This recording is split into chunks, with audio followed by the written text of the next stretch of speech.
What is up, my fellow Chibits? Welcome back to winter 2026 seasonal impressions. Now, it felt like just yesterday that we were doing, what was it, fall 2024 seasonal impressions, I think it was, when we started the series. So knowing that we've come this far is pretty scary.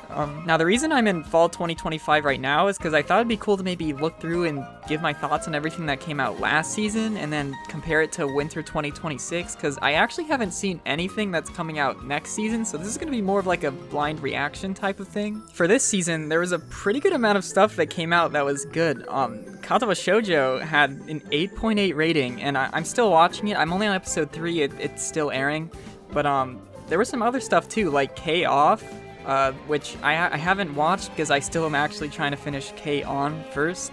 So I don't want to watch that yet. Chainsaw Man Season 2, I've only seen one episode, but I'm still working my way up with that. So yeah, I mean, I guess we'll just hop into winter 2026. Again, I haven't seen anything here, so I guess we'll just see what we've got. I mean, like, hopefully it's good. I don't know. I guess we'll just have to wait and see. Wait, what? Sorry, I've never actually seen this before. Where are the anime? Did my anime list like glitch out? Did they forget to add the anime for the next season or something? I don't know. Hold on. Let me just let me look this up. Sorry, guys.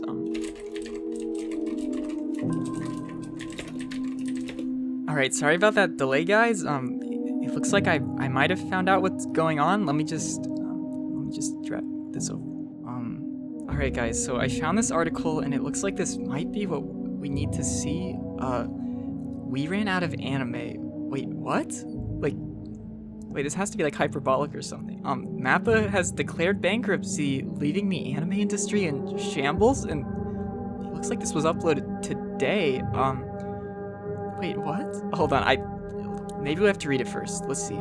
At a time of widespread debate over Studio Mappa's grasp of the anime industry, the tail end of 2025 has brought anime fans less than welcome news. The anime industry, for all intents and purposes, no longer exists? Wait, what? Wait, what is that? No, this can't be, hold on.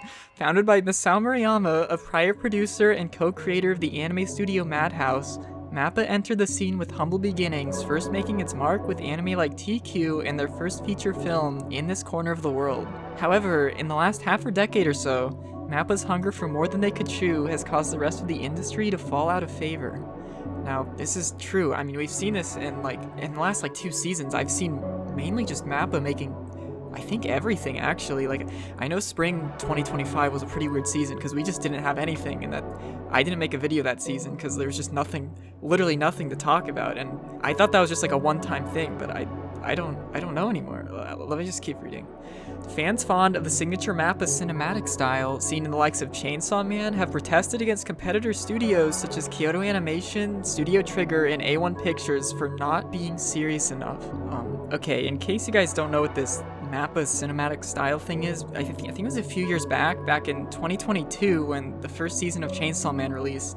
The director, I think, was talking about how he wanted to cinematize everything. I don't really know, but basically he didn't like how anime was, and he just wanted this to be like good, I guess. That was his plan. Whether it worked out or not is up to you. This spiraled into a monogamous 3-year period of every new seasonal anime attempting to replicate Mappa's techniques, sparking little success. After Mappa's acquisition of the Shingeki no Kyojin franchise, releasing Shingeki no Kyojin the Final Season, Shingeki no Kyojin the Final Season Part 2, Shingeki no Kyojin the Final Season Part 3, and Shingeki no Kyojin the Final Season Part 4 to controversial appraise, Mappa would soon relish the trend of adapting every single intellectual property that they could possibly get their hands on. You know, I can't even deny, that is true. I don't really know why Mappa did that. I feel like the final season should have just been one season, but the fact that they spread that into 4 separate parts, they must have been doing something right if it got them to this point. But was it really that good? I mean, it says they've declared bankruptcy, so I don't know what happened. After JC Staff's mediocre attempt at animating One Punch Man Season 2, Mappa followed suit by animating 95% of One Punch Man Season 3 in CGI. Oh yeah, those are dark times, I remember that. Mappa executive Manabu Otsuka claims that this was to save on resources due to little interest after almost everyone dropped the second season, later elaborating to, "Please just read the manga and leave me alone." You know, I can't even fight on this because I did actually also drop season 2 of One Punch Man because it wasn't up to par with season 1, and I just, like, might as well, he's right, like, you might as well just read the manga instead of, like, getting a mediocre adaptation. I don't know how I feel about his thought process on, like, making it in the first place. Like, he's basically just saying he did this for money. But yeah, who cares? It's Mappa, not really surprised. Mappa's production cycle of anime has been a long-standing topic of debate for the last 5 years after a case of freelance animators arose in 2021 explaining why they chose to leave the studio. I think I remember that. Yeah, there was like this huge boycott or something, or not boycott, but like basically some animators, they left Mappa, and a lot of Twitter and like people were just like talking about it. Let's keep reading. Many anime fans have described their worry in the state and wages of these animators to be equivalent to that of a sweatshop, leaving others to question why fans of their studio continue to praise and support Mappa's productions considering this is what their workers are being subjected to. Now, I've thought about this a lot myself too, actually. Like, you can tell that with anime like Attack on Titan's final season that they've been struggling a bit to like keep up with the time, or like they just don't have enough time or anything to be like making this at the rate that they are, which is why we got 4 separate seasons of Shingeki no Kyojin the final season. So like, I don't know, it's always been weird to me that like they're concerned about the workers' health, but then they also will not allow any criticism towards their anime because they like it too much. And I don't know, it's just always been kind of weird to me. Like, I feel like if you're not okay with it, then you shouldn't be like negating that it has any flaws. Like, whatever. In 2020, the studio released 12 separate anime series within the span of a year, which is a trend that has only increased more and more over time.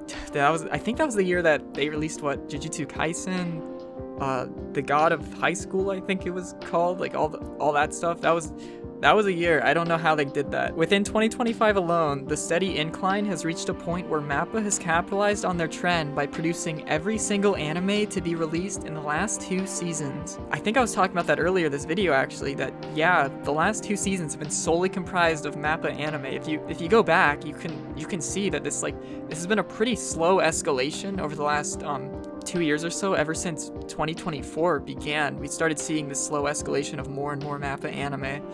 Okay, so this year's spring was a testament for what was to come after an incident similar to Now occurred, where every single studio, aside from Mappa, filed for bankruptcy. Yeah, I think I talked about that in, my summer 2025 seasonal impressions, where basically Mappa drove every other studio out of business, which is why we didn't even get any anime that season. So yeah, I don't know, it's been a pretty weird year for anime. Undergoing numerous lawsuits, Mappa sought to put a hold on anime for the spring season, leading to the first quarter in over half a century where no new anime was released. The amount of accusatory lawsuits being filed by the competitor studios against Mappa for monopolization of the industry reached a point where it was impossible for the legal team to handle everything at once. As a result, the studio made the controversial decision of forcing their animators to attend law school in their time off to help aid these legal proceedings. Wait, what? Is that even allowed? Like, I hope Mappa at least paid for their tuition or something. I feel like there might be a lot going on with that wouldn't be allowed, but okay. Dang. What? I don't know what that means. Rightfully upset, the animators being forced to attend law school used their newfound knowledge of the law against Mappa themselves after realizing that doing this was completely illegal and went against their already awful contracts. Okay, I guess it wasn't legal for Mappa to do that, so, I mean, good on them. Whatever works. That'd be kind of weird if their own studio workers were going against them like that. We're going back to like the 1800s right now or something. Now at war against competitor studios and their own animators boycotting this unjust treatment, Mappa is now filing for bankruptcy due to all of their remaining income being drained by these legal battles. In the last few days, the remaining animators used their Chainsaw Man merchandise chainsaws and chainsawed down the entirety of Mappa headquarters, with one man bringing his gun claiming, "Today, I will be the gun devil." And I guess photo of the suspected gun devil taken near Mappa headquarters. Interesting. Okay, that's a little scary. This previously unheard of gun devil has now gone on a 3-day spree across the globe, wiping out cities in seconds. What? Has he been caught? Wait, hitting Japan for only 26 seconds, yet leaving 57,912 people dead. What? Wait, why didn't it say he stopped? Wait, the United Nations has announced this to be a global catastrophic threat, and that if you hear even the slightest reverb of a gun, to escape before it's too late. Wait, why did it cut off? Wait, is there anything? Is that it? Wait, why did it stop? That's a little. Wait, is this guy okay? Hold on. What was? Okay, maybe he was just like hyperbolic or something. That sounds a little. Maybe this entire article has been a little hyperbolic, to be honest. I don't think it's just. Wait, did you guys hear that? Okay, I'm just gonna assume that was nothing. Wait, who are you? No, I'm sorry. You're the gun.